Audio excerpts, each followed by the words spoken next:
and members of the City Council, good evening. My name is Bill Madden. I've lived at 830 Avocado Street in Brea since 1990.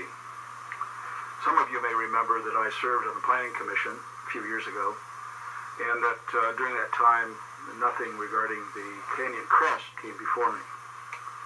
Tonight I'm going to present as rebuttal the accumulating geological knowledge of the Madrona project site. I am conversant in geological processes, as I worked for many years for a large engineering company and did environmental impact reports for the city of Los Angeles and their major sewer projects, also for the city of Buenos Aires in Argentina, among other things. I worked for a number of years writing these EIRs, and these projects involved such things as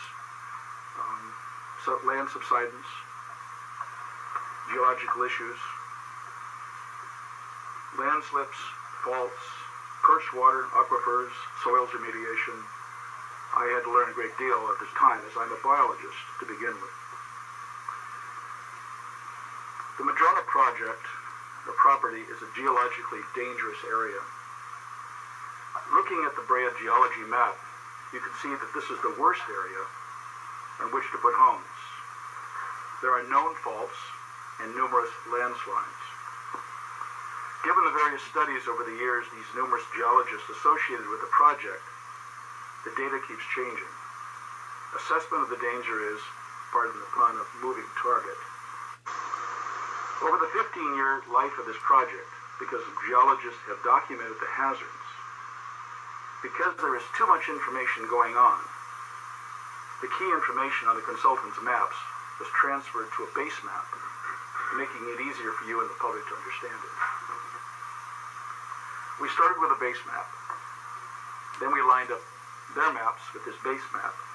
We colored in the landslides, identified on their maps, and then we removed their detailed information. This resulted in a much simpler view of the landslides. Here are the first three geotechnical studies done by Appellant and Associates, the first one in year 2000. Here's the Appellant map from 2003. And yet, here's another version from 2007, all by the same firm. The fourth map by Cornwell and Associates, was created in 2012. So here are 15 years worth of mapping all layered together. You can see how hard it is to figure out where the truth lies, much less where the landslides are. Here's another version of the combined overlay, this time with Madrona's 162 lots added in. Here is where Madrona points out that they have avoided one of the major landslides, which means that they are still planning to build on the three other remediated landslides.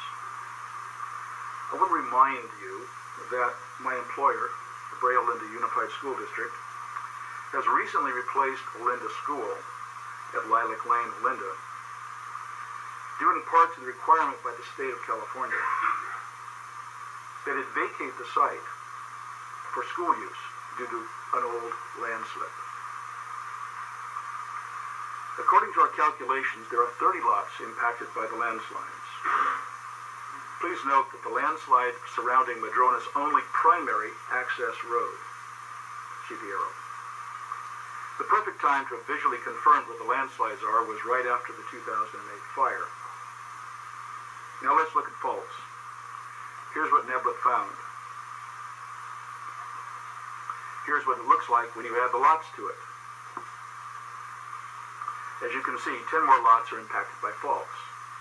When you tally up the lots impacted by faults and landslides, there are 40, about 1/4 of the project on shaky ground. On a side note, we've talked about Canyon Crest going bankrupt and then Old Standard going bankrupt. Perhaps useful to note that the geologists for this project, Appellant and Associates, also went bankrupt. Failure here seems to be catching. Failures have happened in neighboring cities, causing lawsuits.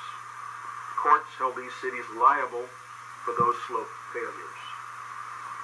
One can only suppose that these city staffs and geologists advised those councils that all was safe. Now, as a planning commissioner, And as a citizen, I am aware that we can build just about anywhere, any place, anytime we choose. We have the technology to do so, up to a point. While it's potentially possible, the long-term liability that the city is going to accept would make it almost financially unsupportable by not only the city itself, but by us, the citizens. As of November 19th City Council meeting, the city's consulting geologist, Dan Eberhardt, said, and I quote, "There are several geotechnical items that had to be overcome in order to have viable tentative map for the subdivision. Some of the geotechnical items are landslides, unstable natural slopes, proposed slopes that require stabilization, mitigation of expansive soils for foundations, mitigation of deep fill settlement. We had very large deep fills on the project, and the presence of groundwater within the grading areas. Finally, a few years ago, the U.S. Geological Survey produced a report called the Arc Storm Scenario. It assesses the damage of infrastructure and communications if California should face a worst-case winter storm equaling that on record. As you can see by one of their maps, they have rated the area encompassing Madrona as 9 on a 1 to 10 scale, landslide danger scale. Using the state of California seismic hazard zone map, Yorba Linda quadrangle, you can see that most of the Madrona property is subject to earthquake-induced landslides. When you overlay the Madrona's property boundary and the lots, you can understand our concern regarding this unaddressed additional hazard. There are 117 lots subject to earthquake-induced landslides. When you add in the other lots subjected to faults or landslide hazards, a total of 123, or nearly 75% of Madrona's lots are at some risk. And just to remind you, so is their entrance road. We hope you understand the magnitude of all these cumulative geological risks. Taxpayers on the other cities have paid a heavy price for a lack of understanding and information about these risks, including Anaheim, Yorba Linda, Laguna Beach, Laguna Niguel, Mission Viejo, San Clemente. Let's not let Brea be one of those. As I said earlier, the potential for geological failure is sufficiently high that failure to deny this project will be extremely costly in the long term. The state of Idaho will be out of the picture, the developer and his LLC will be gone, and the only ones left standing with the deep pockets will be you and I, the citizens. So say yes to the appeal and no to Madrona, because it's not safe from the ground up. And now, here's Kelly Reed.